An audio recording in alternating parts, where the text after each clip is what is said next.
Welcome to Breaking Doctrine, presented to you by the Combined Arms Doctrine Directorate. The views expressed here are those of the individual and do not represent the views of the U.S. government. Welcome to Breaking Doctrine. I'm Lieutenant Colonel Jessamine Jemson. Today we're diving into one of the Chief of Staff's priority areas, continuous transformation. You've probably heard this term, or maybe you've heard Army Transformation Initiative or Transformation in Contact.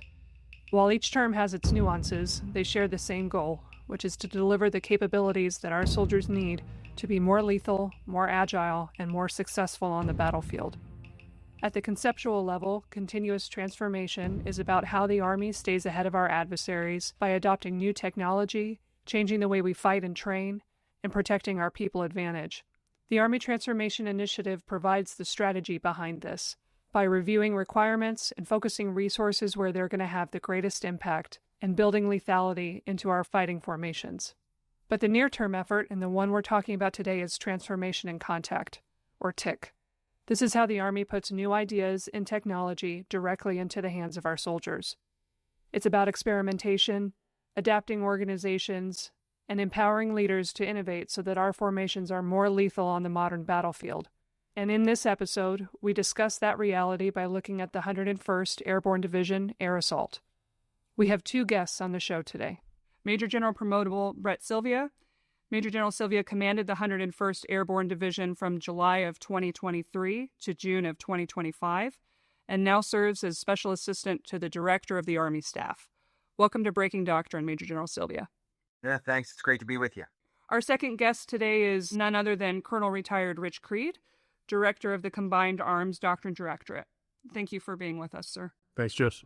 Let's start the show by framing what the 101st was originally tasked with in early 2024. The division's first Transformation in Contact Operations Order charged the division to prepare and implement mobile brigades, to field C2 fix, and to set conditions to deactivate its cavalry squadrons. Major General Sylvia, could you describe the atmosphere at the division at the time and describe those conditions that fostered Transformation in Contact?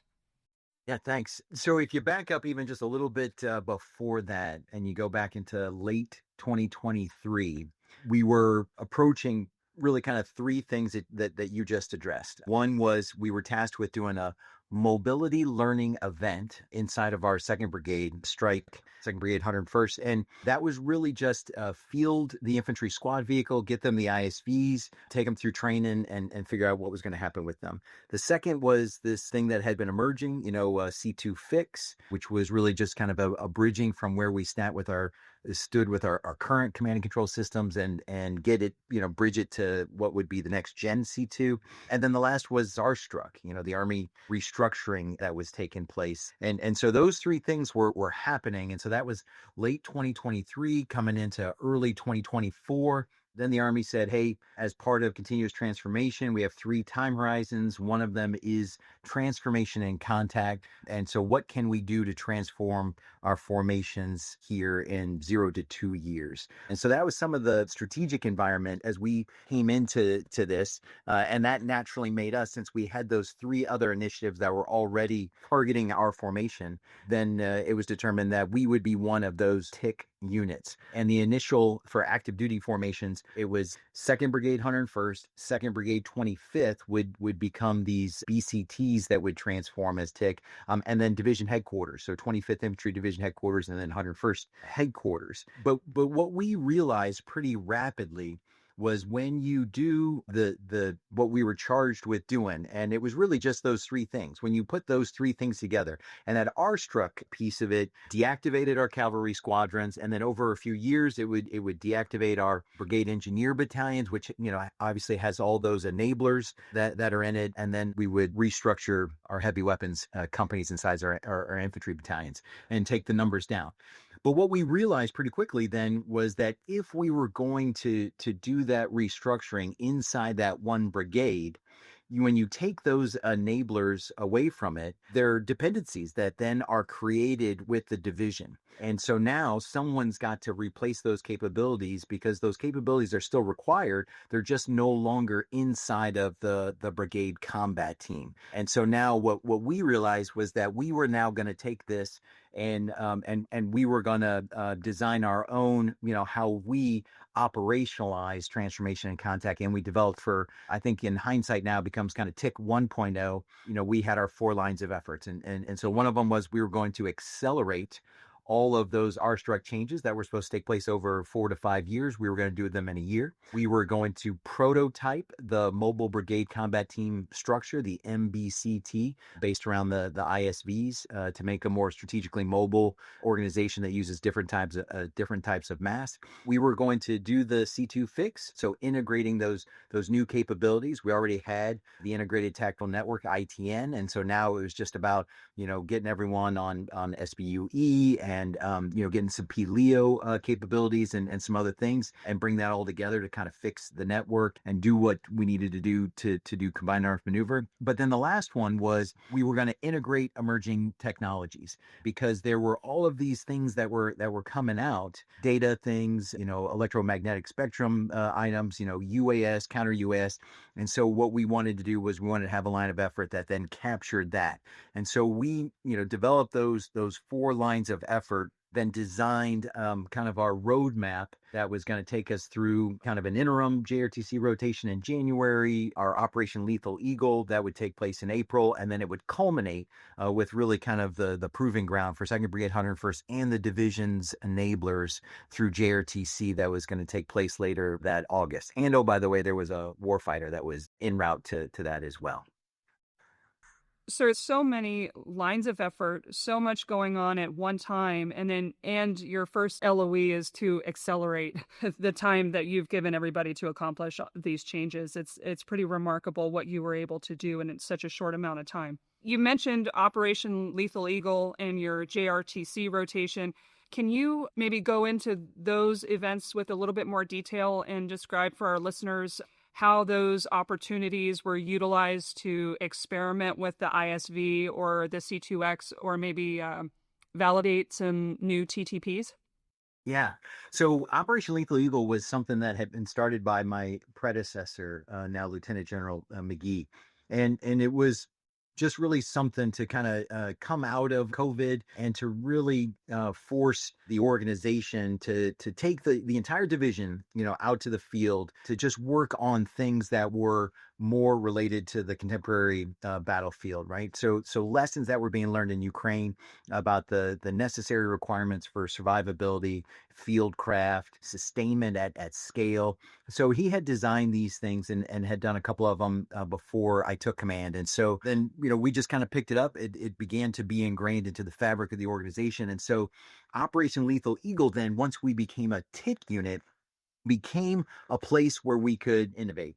Because what we really kind of would tell ourselves is that when we go out to Operation Lethal Eagle at home station, it's an opportunity for us to innovate. Whereas when you go to a CTC, you have to operate. And so while there is still some innovation that takes place when you go out to your CTC rotations, in reality, kind of what you go with is what you're going to fight. Whereas Operation Lethal Eagle, designed around a construct where began with a command post exercise, transitioned into a joint forcible entry, would go into then a force on force, brigade on brigade, and then would culminate then with live fires then at the end. And so we had a good construct in order for us to be able to test systems or new concepts or new organizations, and we could just play around with it.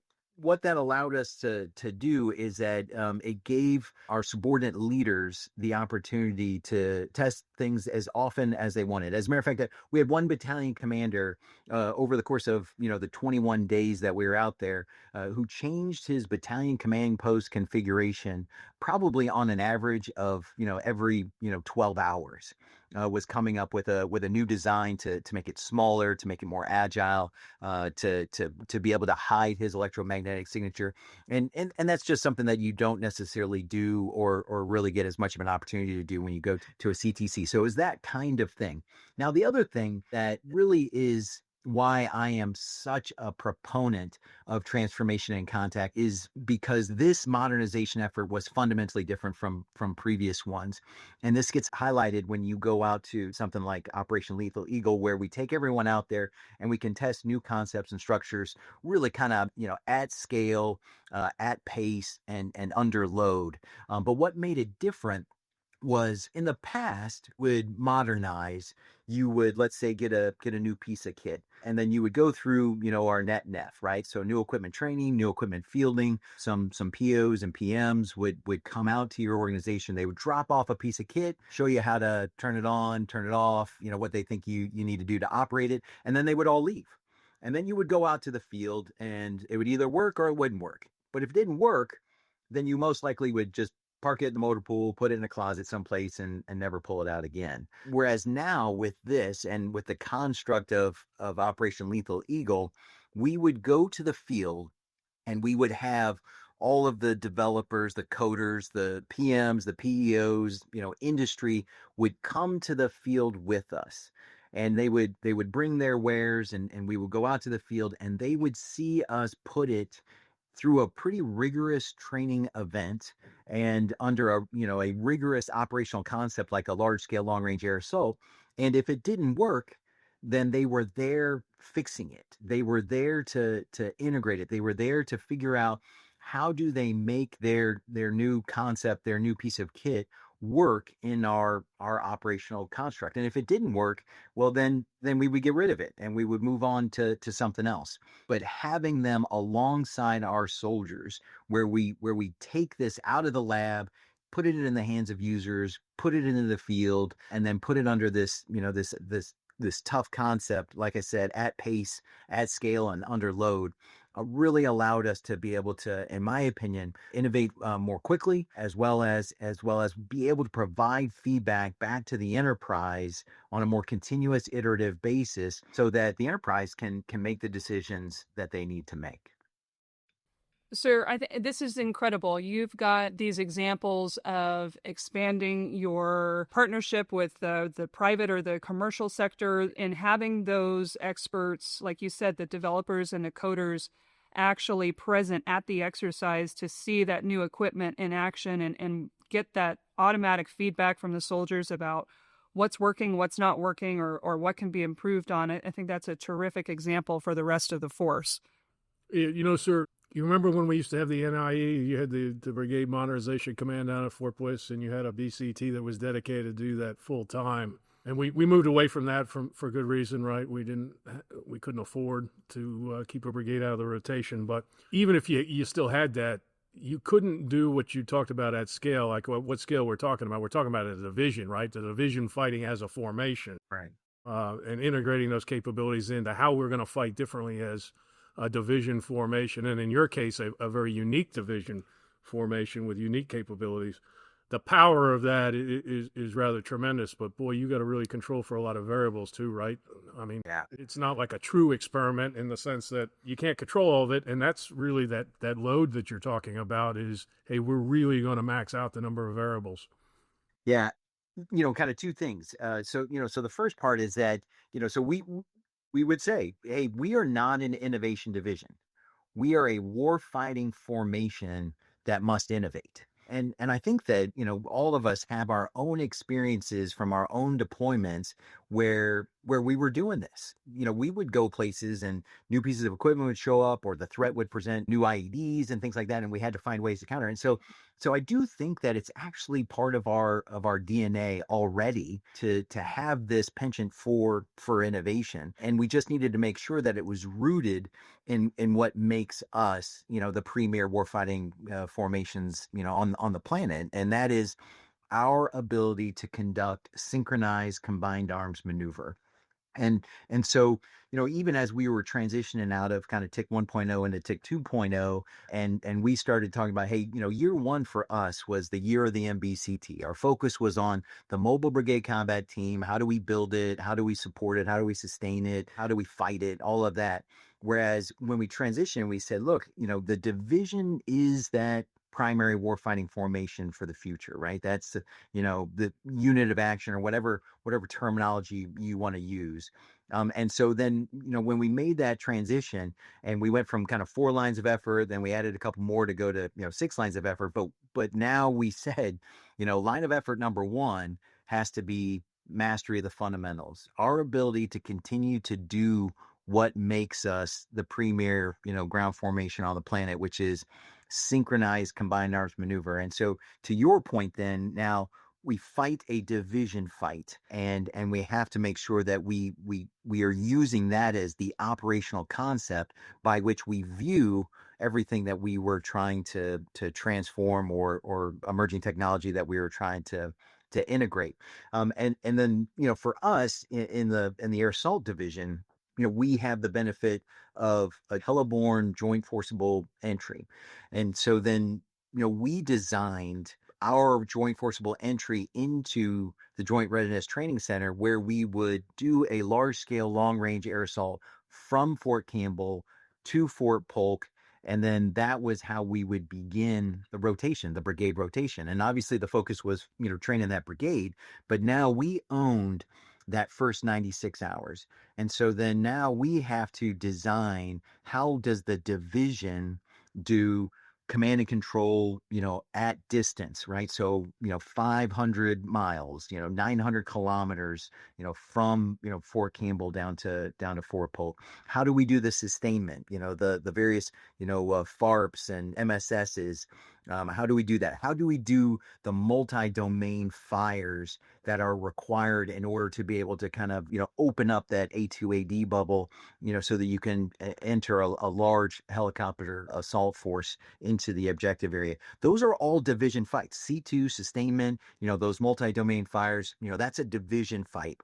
And so we have to do those things in order to be able to deliver that brigade combat team. Well, now doing that at that scale and over those distances, in an archipelagic scenario, now forces us into testing these concepts, testing these systems, testing these new structures, putting real rigor to them in order to be able to say, hey, this just didn't work, or or this other thing works better, and how are we doing it? Or it works great when it's small scale and a battalion level, but now when I'm trying to stretch an ITN bubble 900 kilometers, it falls apart. How do we link it? How do we mesh that network and do the things that we need to do? So it was really exciting stuff in order to be able to, again, provide quality feedback back to the enterprise on what could or couldn't be done. Sir, I want to ask you about the command climate at the division. You're talking about experimenting with new technologies, and that, of course, is going to invite new failures. How did you encourage disciplined initiative amongst your subordinate commanders and your staffs? And how did you calibrate their risk tolerance during TIC? That's a really important question. And in all honesty, being out of division command now and kind of reflecting on certain things, that aspect is one that I think that I take the greatest amount of pride in, was the culture that was there. And so on the one hand, transformation and contact, one of the reasons why I'm such a proponent for it is that I believe that it created this kind of virtuous cycle. When soldiers provided feedback about something that needed to change, or that didn't work, or something that could have worked better, and then when the enterprise adapted and actually followed through on their suggestions, they felt empowered to then do more, to provide new recommendations, to develop, different solutions to different problems that we were having. And so then it grew its own culture in and of itself, that people are listening, and I can make real change even at my squad level, my platoon level, company level. And so on the one hand, just kind of the architecture of transformation and contact, and the ability to have that very tight feedback loop in and of itself created some of the culture. The other part of it was what we did as senior leaders, right? So battalion command teams and above were totally bought into this. And we really did this over kind of a series of, leader professional development opportunities. We did a thing that we called Eagle Rendezvous, where, everybody goes for an offsite for a couple of days. And we talked about, where did we want to be in a couple of years? What did we want to look like? Who did we want to be? And I think people do that kind of thing all the time in different organizations. But our ability to have done that at the times when we did it allowed us to be able to have great buy-in so that everybody knew where we were going and everyone was bought into solutions. And so, whereas the focus was 2nd Brigade 101st, that, just because they were the Army's focus as that initial tick brigade didn't mean that the others weren't also transforming, right? There was great teamwork, and then everyone was pushing everyone else to come up with new ideas and to do things.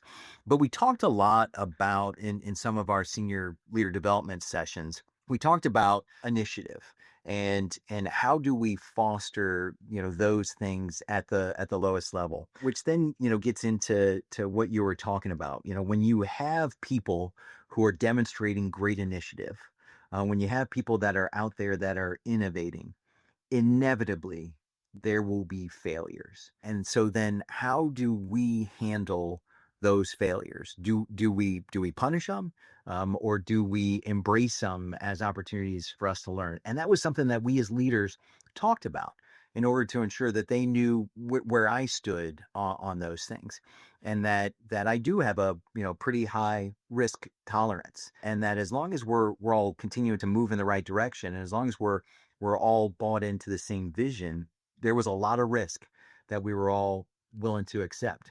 And that meant going to a CTC, a crucible event, and being willing to fail, trying some things that were pretty much out of the box, and they may not work.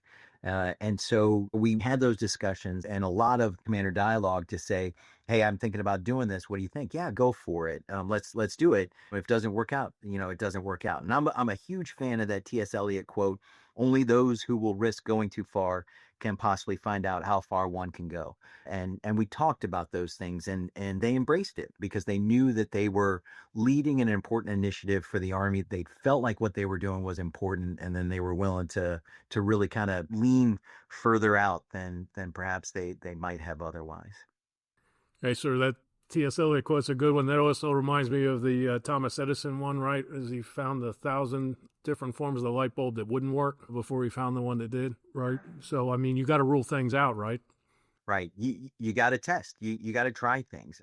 The guy who's currently he's the G3 for the 101st right now. His name's John Nielsen, and he was a battalion commander in strike in 2nd Brigade, and very technologically savvy guy. And one of the things that he went to some conference and found some software, and he was like, hey, I want to try this. And so then he reaches out to Geronimo, the OP4 down there at JRTC. And he says, hey, I've got this change detection software, and I'm going to get the terminology incorrect here because I'm not as technologically savvy as he is.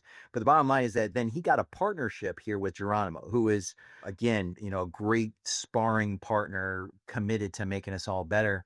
And so then what he did was he loaded up this software, on his laptop, and then asks the OP4 if before the rotation he can fly over his motor pool so that he can ingest all of the OP4 vehicles into his large language model. And OP4 agreed.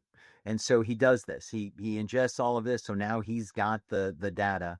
So then now during the rotation, he flies a UAS, has his operator, looking through the screen there. They fly the mission. They don't see anything. The aircraft comes back. They take the feed from that UAS and they download it, and then they run it through this AI software. And then what they did was they identified a couple of vehicles, because in the video, when someone was just looking at the screen, they couldn't see it because of the camouflage. But when they ran it through the large language model, through the AI that they had, they were able to identify the vehicle by just seeing a portion of a bumper, a portion of a wheel or a road wheel, and it identified not just that it was an enemy vehicle, but could tell you exactly which vehicle it was.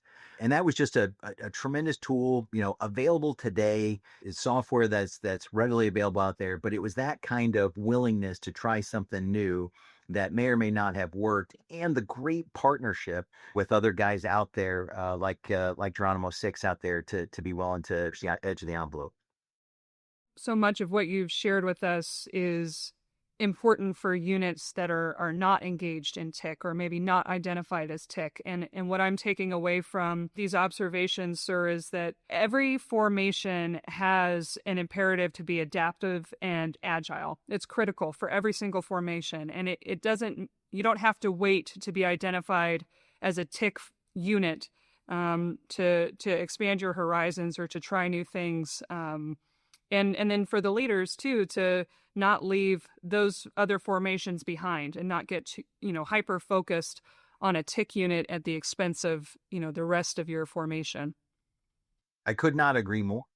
And really kind of the kind of case in fact here is that so we finished up that JRTC rotation, JRTC 2410 with our 2nd Brigade. And then we kind of went into a tough budgetary period there.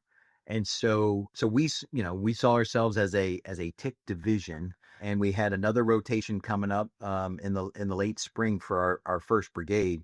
But now at this point, there was no more money that was coming our way. And so now we knew we needed to keep moving on this trajectory, but we weren't getting, any more money to purchase UASs, to try new things. And so then what we entered into was then a team from the division just started going out and seeing what they could get essentially for free. What other things existed in other labs and things across the Army, or what vendors, might be willing to come out to test their things, with us in our next OLE, Lethal Eagle and in this rotation, and would be willing to provide it, even though we didn't have any money to give to them. And then had some guys that had been doing some work with, 5th Special Forces Group and with, the Pathfinder program, and found that we could start 3D printing our own drones, and for a small infusion of capital that we could kind of take ourselves, that we could build our own. And so then leading up to that next OLE, we built over 100 of these small UASs ourselves, 3D printed them, assembled them, put them all together in order to be able to take them out. And granted, they far less capable than for example like the Skydio and some of the things that we had purchased before, but we'd spent a couple $1 million and we had a couple dozen UASs, whereas we spent less than $1 million, and now we had 100 plus UASs in order to be able to do the things that we thought were important, which was we've got to increase the density of drones across our formations, because watching what's happening in Ukraine, I mean that's the future, right? Maneuver warfare is being changed and shaped by all of these drones that are out there, and we needed to figure out, because it has an impact on our structure. It has an impact on kind of the sustainment. It has an impact on the the cognitive load that we're imposing on our soldiers. It has an impact on our ability to fight the electromagnetic spectrum. All things that we needed to learn, but we couldn't learn it until we got a higher density of those systems inside our formation. So to your point, we were a tick division during this time period, really in name only. And so then we needed to continue to keep pushing forward on transforming, but we just needed to figure out how to do it differently. Now, there was a kind of infusion of cash that came right before we went to JRTC. And so then we were able to get a bunch of higher end systems. We were able to field a bunch of infantry squad vehicles into that brigade. But the organization had been committed to continue to transform even without the infusion of capital that had come previously. Gentlemen, let's open the aperture and talk about the Army as a whole. You've both seen the Army go through a lot of changes over your decades of service. What have you learned about modernizing .mil PFP? I'll go first. So, sir, I think we probably share some of the experiences. We're close enough of the same age, but we maybe grew up in different communities, right? I think one change has to do with our own perspective, right? So as a company grade officer or junior field grade officer, you tend to be the recipient of modernization efforts and however they manifest in a unit. And then when you become more senior, you start to look at it from kind of this enterprise perspective. So it looked very different when TRADOC was responsible for Army modernization, and watching them try to figure out how to coordinate and synchronize that across FORSCOM and units overseas was very different than trying to figure out how you sequence the fielding of new mortar tracks or medic tracks in a BCT in Germany, right? So that perspective is very different. I think one thing that you kind of see that changes depending on the era that we're in is whether we're being deliberately very quick or whether we're deliberately being very deliberate, right? And it's more of a cyclic thing that happens sort of routinely, but there's not this great sense of urgency like we have today. So I think that's a little bit different. I think when you look at the DOTML PFP domains a little more broadly, you've got folks that tend to blend doctrine and training together, that new equipment training that you talked about, but that's got to be linked to your doctrine. So have we thought this through, right? I'm getting this new piece of kit, this new capability to do something different or to do something better. And the doctrine provides the what and why to answering those questions. There's always arguments about priorities, and that's hard, and I think that's important because the amount of resources we have are finite. I've found that we don't always ask the question sometimes, at least in the doctrine world or when people talk to doctrine people, when we're fielding something, when we're modernizing something, is the intent to improve the formation, in other words, to let it do something better than it does now, or we talk about fundamentally changing how we want to conduct operations, or, to take it to its extreme, it's an entirely new type of formation like a multi-domain task force or security force assistance brigade, right? Because there's implications across the DOTML PFP are a little bit different. And we think, at least it's been our experience on the doctrine side, that those new formations are really hard. And one of the reasons why they become hard is we had this model for a long time that said, hey, we want to field the doctrine a year or so ahead of the new formation so that you have a chance during professional military education or within formations to understand what those new capabilities are supposed to do and how you're supposed to use them. But what we found was there's no way that you could actually have that approach, not when you're coming up with an entirely new formation. Multi-domain task forces being a perfectly good example, right? Okay, the Army Chief of Staff says, yep, it's a good idea. We're going to field, 3, 4, 5 of these things. And if you don't have something to work with, if you don't have 101st Airborne doing transformation in contact with these new things, it's very hard for a bunch of people sitting in offices at the various centers of excellence or here at the Combined Arms Center to figure out how that organization is going to fight, right? I mean, there's no validation of that, so the doctrine's going to lag. And in fact, the way to make that DOTML PFP integration happen on the doctrine and training side is to embed those doctrine people, those training developers into those formations as they are discovery learning as we build them. So that's kind of our point of view on it. I don't know what you think. Yeah, all great points. What we found as we were going through this at the division level was that there was a heavy focus on the M of the DOTML PFP, and really I think that and that was at every echelon, right? So that was we sometimes were focusing on the new piece of equipment, the new piece of tech. The enterprise was focused on a new piece of equipment, a new piece of tech, and establishing, here are the 11 modernization priorities, associated with TIC, and each one was tied to a piece of of equipment and all, and I really think that was just kind of, first off, it's easy because you can see it, you can feel it, you can count it, and then the second piece of it is that it's exciting, right? If you're if you're down there in a tactical unit and someone gives you a new piece of kit, it's exciting, and you want to play around with it and figure that out.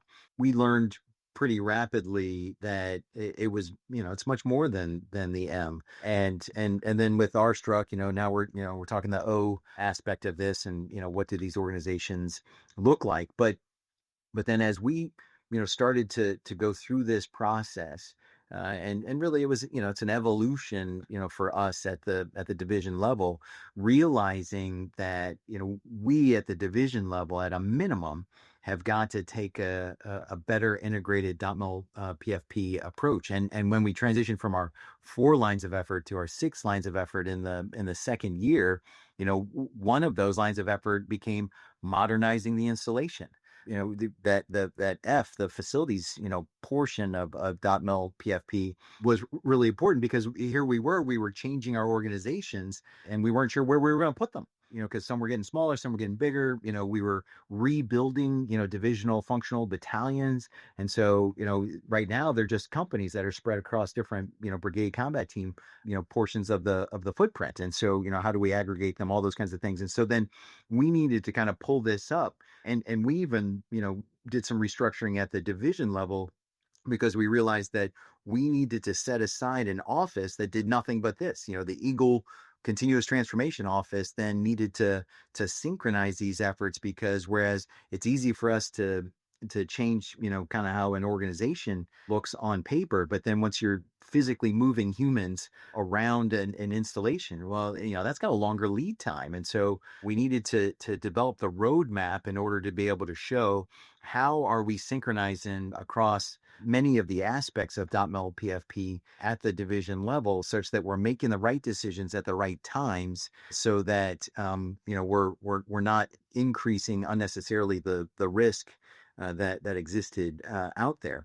And there's all these things that, all these drivers that exist, well above the brigade level, that a lot of times we don't want to think about it down in the tactical formations, but at the end of the day, you have to, right? There are timelines in order to be able to develop FDUs. And until you develop the FDU and until you officially approve the new organization, all of your readiness reporting is all skewed. There's all of the budgetary pieces of that. And if you weren't given the money for it, last year, well, then you're having difficulty, finding it this year. And so, very rapidly, we recognize that some of our field grade officers who don't have, as you talked about, Jess, don't have some of those experiential touch points at the enterprise level.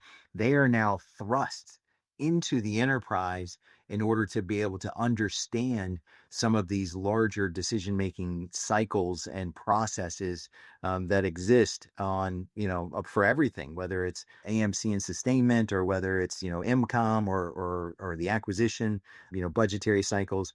And so now we have these plugs of these, field grade officers into these enterprise systems, and having to learn these things and understand how do they fit into them. Otherwise, the unit's going to be left behind across, many of these things. So it was a tremendous learning opportunity for all of us as we were going through it, and particularly for those young field grades who just didn't have the same, the sum total of their experiences, took them through company command, and now they're thrust into these bigger things. It was amazing.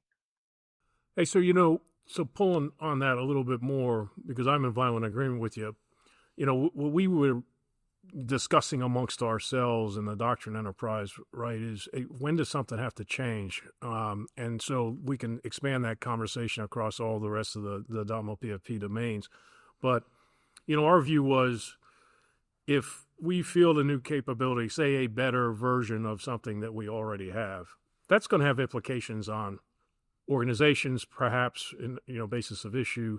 It may have implications on policy, because we're going to have a greater impact on the environment of some sort, and certainly on the facilities, like you mentioned, right? If I can shoot further, then I may have an issue with my ranges, which means I may have to shoot from somewhere else, which then gets into policy and so forth. And so that's kind of the bureaucracy side of it. But when you get into, hey, we've got this new capability or new formation, and we're going to be able to do things differently. As soon as we get into, we can conduct operations differently, then you're really getting into the doctrine, training, leader development side of it. And then from the doctrine side, we need, again, somebody to tell us, like, okay, I've just figured out that I can do command and control significantly differently because of these next generation C2 capabilities, and I can operate non-contiguously over greater distances and so forth. What are the doctrine and training implications to that, and what should we change so that we can capture that knowledge for the rest of the force? Does that kind of make sense? Are we thinking about that the right way? Yeah, absolutely. I do agree. And one of the things that we would talk about amongst ourselves was that this transformation in contact isn't a nice to do. It's an imperative, because there's a major fight that's taking place in Ukraine. There was a major combat operation that was taking place in Gaza, and there was a pace of innovation that was rapid, right? That was continuous, and was moving very quickly, and for the first time in decades, we're not part of it. We're not engaged in that fight, and so we don't feel the same imperative to innovate, that same imperative to modernize and to transform, because we're not dying as a result of it. And so transformation and contact, forcing ourselves out into these major division exercises for OLE, or thrusting these capabilities, new capabilities, into the CTCs, is an imperative, so that we can then learn and ensure that then the doctrine and the training and the leader development does change. It does get updated. We are forcing that change to occur, because we it's not sufficient just to watch the other countries fight, because we probably won't fight like they do.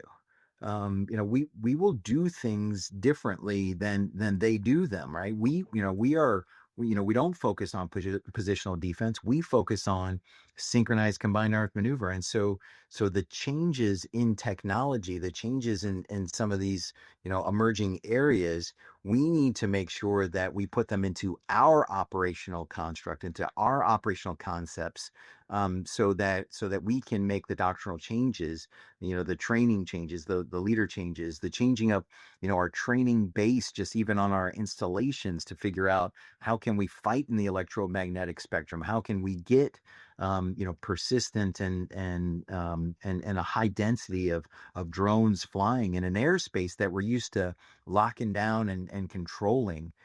We've got to force ourselves into these scenarios, and then figure out what are now the new decisions that we've got to make. What are the changes to doctrine? What are the changes to our policies at our installations and at our training base, et cetera? Yes, sir. And I think it requires a certain amount of humility, right? Because cultural humility. If we were to look at this in like a historic context of the 20th century, we wouldn't want to waste the period between September 1939 and December 1941 and not be paying attention to what's going on in the war in Europe, right? We don't want to go through the 1930s not paying attention to what was going on in the Spanish Civil War, because we say, well, we're Americans, we'll figure it out, right?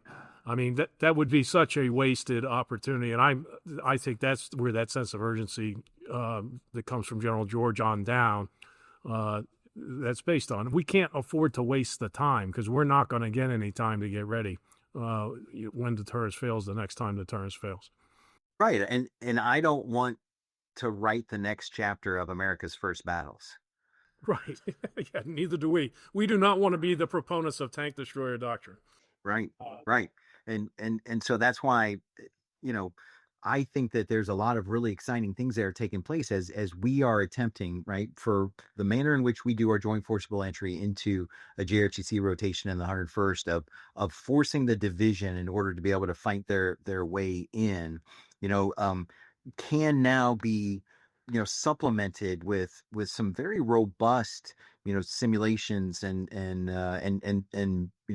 virtual tools that can allow us to create kind of the modern day Louisiana maneuvers, so that we can do those things like you're talking about. Yes, sir. So many broad and varied considerations for the .mil PFP domains, and trying to keep them in line with one another. Major General Sylvia, one of the other responsibilities that your division was tasked with was fielding C2 fix. What was that fielding like, and what was that experimentation like? Yeah. And this was, this was great, because on day one, of getting some star shields and some of the Pelio capabilities, and Muos radios, and then some of the cross domain solutions and things that we got. They were just laden with all kinds of bugs and issues and problems, but just by the mere fact that we got these capabilities, we were instantly better on day one, even with all of its warts, than we had been before that stuff arrived. Because the C2 systems that we had, they just weren't working, right? They just years of things that needed to be fixed there. And then when you think about um, how we fought, for a couple of decades in the Middle East, where we would build these large fobs, with, kind of air supremacy, never having to worry about, anybody flying overhead. And we could create these huge command posts because our method of synchronization for combined arms maneuver was a very human to human interaction, right? So we put all these people together, all these humans, of various warfighting functions. They all sat next to each other, and so then you synchronize through your human to human interaction. And so then what we were able to do then with C2 Fix was our ability to do that same degree of synchronization without all of the human overhead. And so you have brigade command posts, that reduce down to 1/10 of the size that they were. And then you're able to build a command post, that actually has a 0 EMS signature, because now you can remote, an antenna farm, a kilometer, away from you, so you can be completely hidden, in terms of your EMS signature. And then you're smaller, fewer, generators, all kinds of things that allow you to be much more survivable, on the modern battlefield.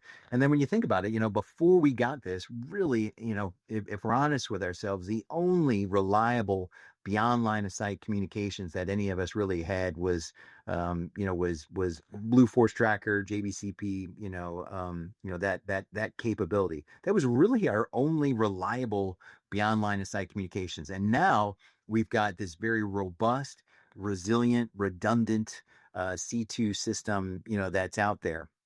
So, and at the same time now, with end user devices and things that are much more akin to the phone that you've got in your pocket, you now have really kind of pushed a large degree of simplicity out to the tactical edge.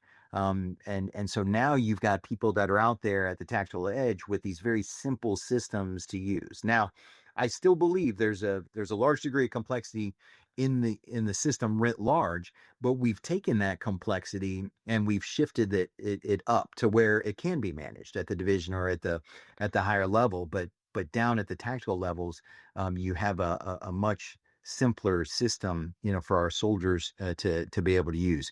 And so, very exciting for us to be able to figure out how do we transition from an over reliance on some SIPR networks, that have kind of large server stacks with power consumption requirements and AC requirements and all those kinds of things, down to operating on sensitive but unclassified encrypted networks, SBUE, and then being able to be better at synchronizing across warfighting functions as opposed to very stovepiped, command and control architectures. Now they're all kind of baselined, speaking the same language and rapidly, talking with one another. And then even throw onto that back end, AI, architectures and things like Maven Smart Systems and other things that now give you greater power for your analytics to reduce the amount of data exhaust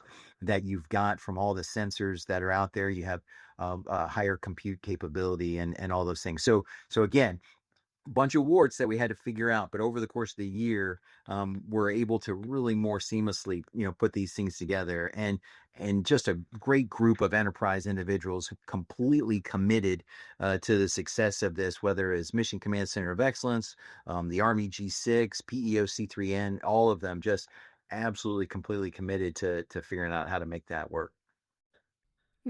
So many improvements in the C2 infrastructure then to prepare your formation for the next battle. Did you incur any risks while you were fielding C2 fix? And if you did, how did you mitigate those, sir? Yeah, that and that goes back to, excuse me, my earlier point about how we were instantly better on day one than we were previously. And so by fielding these systems, even though we had to learn some new things, and we had to figure out how to integrate these things, we had to come up with some cross domain solutions and some other things. We actually lowered the risk based off of these capabilities, because they just were so long overdue in our ability to get these things in there. Of course, while you're learning things, there's a startup cost. But even then, I go back to when I was a brigade commander. I fielded capability set 15, 24 weeks of net nef, took it out to the field, didn't work. Ended up, when I went to JRTC, I left my pops and sneeze back at Fort Campbell. So you think about that, versus now. You hand people, the EUDs, you set up the ITN, you throw your Star Shield out, and we were instantly better. And in many cases, there was no, training on them, except for, some of the signaleers that were out there doing the training. And even then, the training was marked by days as opposed to by weeks. Hey, sir, that really kind of warms the heart, right? Because this is a minority position, admittedly so. But, the Army's got its warfighting concept that's up for approval with the CSA. And when you look at the problem statement that they lay out in there, and I think it's a very accurate problem statement that gets to avoiding stovepipes, integration, synchronization of combat power, and so forth, those were all C2 issues. And I think that, generally speaking, is why next-gen command and control is such a huge Army priority. I will tell you that here at Fort Leavenworth, we are consumed with ensuring that everyone understands that that's the number one priority. Otherwise, you can't do any of the other stuff you want to do, right? I mean, command and control is absolutely fundamental to everything else. And everything that we want to do in those operational environments you described, whether it's a Gaza-like or Ukraine-like or something in the Indo-PACOM AOR, they all present command and control challenges, and if we don't get that right, we're not going to be able to get where we need to be in all the other warfighting functions. Yeah, and Rich, I will agree with you wholeheartedly. And one of the things that I would tell you is that, in some discussions, people will talk about, the network is the foundational element. I think I prefer what you're talking about, where you say the command and control is the fundamental element, because the network architecture is, that's its purpose, is that command and control. Now, I understand if we're talking about, technically, or, the network is the foundational element. That's 100% true, right? None of this can happen if we don't get the network right. The reason why it's being done is because it needs to facilitate this command and control. It needs to synchronize and integrate all of the warfighting functions, as opposed to having had stovepiped warfighting function C2 systems. Yes, sir. Army transformation isn't just about delivering critical warfighting capabilities. It's also about optimizing force structure and eliminating wasteful and obsolete programs. How did the 101st approach these other requirements? Yeah. This was a great dialogue that we were able to have, with various members of the enterprise, and even with Army senior leaders, because part of part of the issue of having mountains of outdated equipment is the drain on time that creates. And so by having, at one point, three distinct fleets of vehicles in an infantry brigade combat team means that I have a extremely limited number of mechanics and certainly of operators. And so if they are having to maintain that equipment, then they're not spending time on the things that I need them to be doing, which is, in this case, just increasing lethality with their individual weapon systems, or now in a new context, learning how to fly, FPV drones and do some of these other things. So when we went through the R-Struck process, that created a large fleet of excess equipment. And so the Army did a fantastic thing, and the AMC leaders were amazing in this R2E, the rapid removal of excess equipment.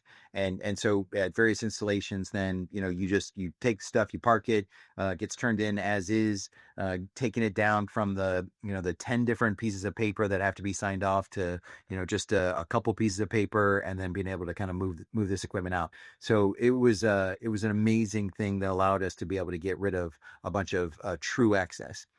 But then there's a whole host of equipment that we still had that was not technically excess because it was on the MTO. And so you can't just turn it in because, you can't get the documentation that you need in order to be able to turn in. But it was definitely equipment that we were never going to use. For example, the JLTVs. We had a whole brigade fielded JLTVs, and the JLTV has no business being in an infantry brigade combat team, particularly an air assault division, because you can't pick it up, with a helicopter.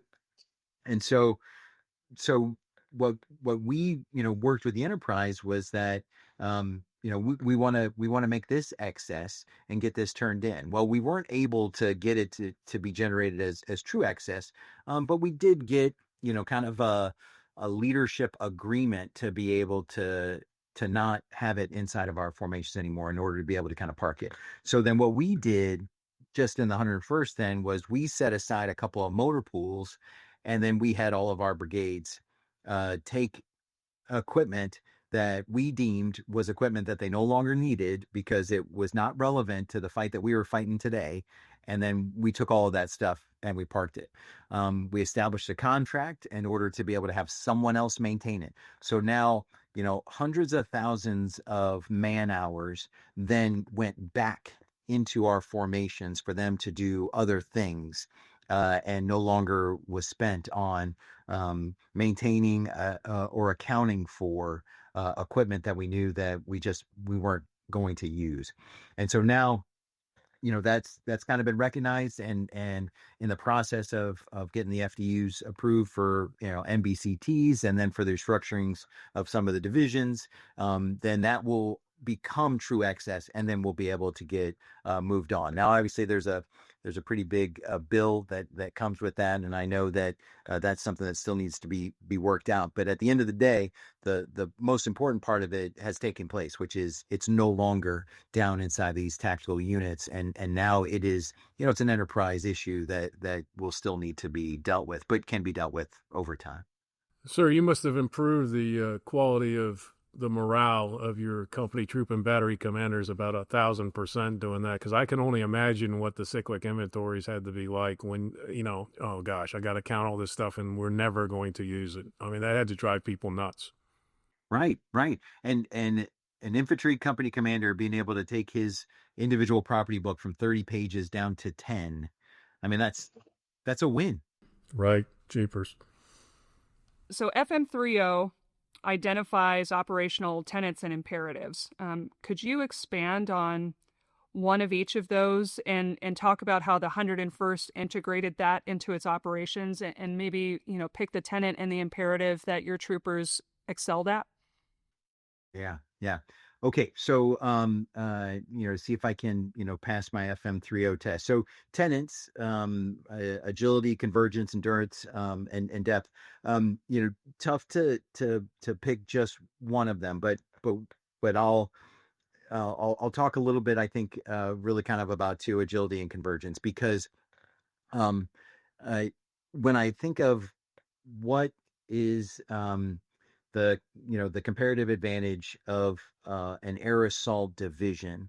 It is about our ability to be able to move a large mass of combat capability across a fairly good distance, and then it arrives at that distance as a cohesive fighting element, right? Comes off of the helicopter and immediately goes into the fight. And then when you add in now the infantry squad vehicle, which is helicopter transportable very easily, and allows us to be able to kind of steal a march, if you will. Now you can plop down just about anywhere and then rapidly reaggregate or kind of converge in order to be able to achieve a tremendous effect.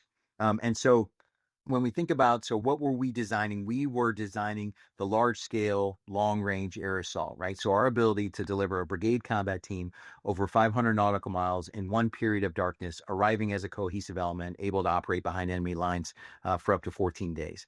That was our concept. And so, with some of the transformation and contact initiatives, we get closer and closer to that capability, because we don't have that capability today. When you think of the number of helicopters that we have in the Air Assault Division, which is, we used to have two full brigades and then kind of a super cab with a lot more heavy lift aircraft. We are now building the Air Assault Combat Aviation Brigade, and so we will get, the 101st will receive 4 times as many heavy lift aircraft as any other division. So 4 times the number of Chinooks that it had previously as a normal combat aviation brigade.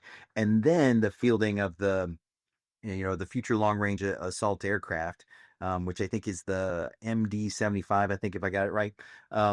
And be able to have that to replace the Black Hawk fleet. Now you will be able to do exactly that in that large scale long range air assault. And so then that is where we provide that agility for commanders to be able to then deliver that force and be able to have a real impact in any scenario. Any scenario. So it could be a European scenario, it could be an Indo-PACOM scenario, not constrained by ground lines of communication. So that's the tenant part. For the imperative portion of that, as we look at what we were doing with transformation and contact, kind of the imperative of make initial contact with sensors, unmanned systems, or the smallest element possible. This is something that we really worked hard at. In order to build the density of drones, to be able to build formations that allow us to manipulate, to fight in the electromagnetic spectrum, and to be able to truly get the operational depth, by pushing sensors out there, so that we're trading steel for steel instead of steel for blood, out there at the farthest reaches. So that's something that I feel like we pushed the edge of the envelope on that one. Still a long way to go. Based off of our ability to continue to develop these systems, integrate them, network them, and so I still think that there's a lot to be done. But I can't tell you how proud I am of what the division was able to do, what these brigade combat teams were able to do in order to be able to make real strides on that particular imperative. Sir, I think those are formidable examples of how one of our premier divisions is weaving tenets and imperatives into their operations. Thank you for sharing that. How do you think that transformation and contact has made the 101st Airborne Division more lethal?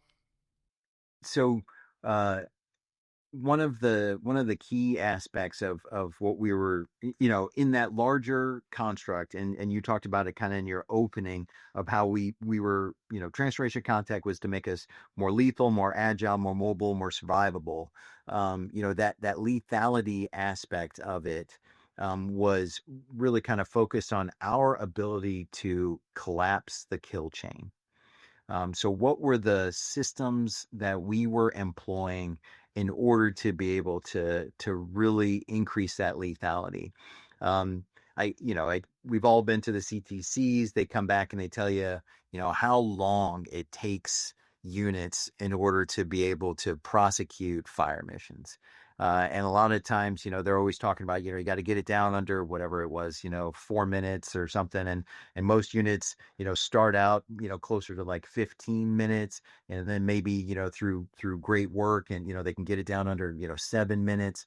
Well, you know, our second brigade, when we went and did their CTC rotation, um, the integration of UASs, their ability to employ an AI capability called Shrike AI, we were able to get that down to under a minute. From the time that they identified the target until when rounds were going out the tube, that was less than a minute, just off of their ability to identify very rapidly, that's a target, this is what it is, this is where it is on the HPTL, and then to be able to use the integrated communications network that we had, and then the Shrike AI, in order to be able to generate automatically fire missions off of immediate identification, was a tremendous game changer, and showed us how lethal we can be if we're able to employ some of these capabilities and systems that exist out there. Wow. That's incredible. That's fast. Yeah. And certainly a goal for other organizations when they look at how to improve the integration between their systems and their decision making, can aspire to that. Absolutely. Absolutely. And that's, and as we get better with AI, as we get better with onboarding different capabilities onto our drones, and really getting them, getting the network straight with next gen C2, all of those things. I mean, that's coming, and it's gonna be in every division, I believe, very soon. So it's really exciting stuff. Hey, sir, thank you for your time. I want to give you an opportunity to share any parting words of wisdom or experience that you'd like to offer our listeners before we wrap up today. Well, first off, I want to thank you for hosting this. I think I told you as we were, getting ready to power up for this thing, that I love talking about this. When I took over the division in the summer of 23, I had no idea that this was on the horizon, and I'm so thankful to the great leader teams that we had in the 101st, who so fully embraced large scale long range air assault, and transformation and contact to accomplish so much more than I could have ever envisioned, and certainly so much more than I could have ever given guidance about. Just what the organization was able to accomplish was simply amazing. But I also have to give great credit to the Army senior leaders for doing it. For being willing to empower, our tactical level leaders, to having them move faster, be willing to move fast and break things, and then looking to figure out how to creatively resource these things. None of it could have happened without it. So I'm a huge proponent of transformation in contact. I'm a huge proponent of continuous transformation. I believe it's the right thing for our Army. I think it's the right thing for our nation. And I just hope and pray that we can continue on and share these great lessons across the entire force. So thanks again for the time today. This has been really enjoyable. And thank you so much, sir. Mr. Crete, do you have any final thoughts? No, I just want to thank you, sir. I know you're a busy guy. You got a lot going on up there. So carving out, a couple hours to talk to us about things that we think are important to the Army, that you've already made very clear are very important to the Army. We're going to do our best to make sure we get a big audience listening to this. Thanks, Rich. Great talking to you. Yeah, you as well, sir. Just like writing new doctrine is a team effort, breaking doctrine takes a team. Without the Special Doctrine Division here at CAD, we wouldn't be able to bring you this show. You can subscribe on Amazon Music, Apple, Odyssey, Audible, Spotify, or YouTube. Please follow us on social media at U.S. Army Doctrine to get updates on new podcasts, Doctrine Digest videos, and publications. Finally, the views and opinions expressed in this podcast do not necessarily reflect the official position of the United States Army, the U.S. Army Transformation and Training Command, or the Combined Arms Command. I'm Lieutenant Colonel Jessamine Jemson, and this has been Breaking Doctrine.